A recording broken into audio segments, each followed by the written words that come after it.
Nuovo colpo ai danni dei vigili del fuoco. Dopo aver visitato e rubato attrezzatura ai danni dei distaccamenti di Latisana, Cividale e Cervignano, preso di mira quello di San Daniele.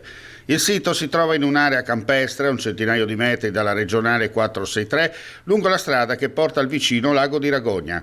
La zona è munita di telecamere e di videosorveglianza.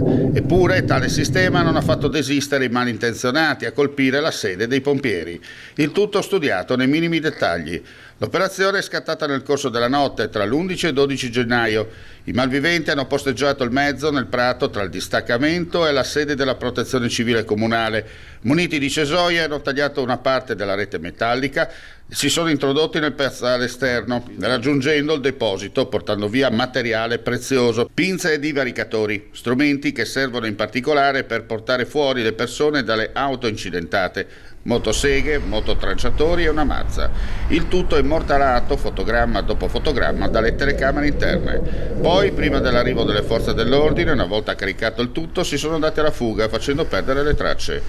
Il danno si aggira su decine di migliaia di euro, ma quello che conta si tratta di attrezzatura da utilizzare per nuovi furti, la stessa poi da piazzare sui siti di acquisto online oppure venduta all'estero, in particolare verso l'area balcanica, dove esiste un mercato florido su questo genere.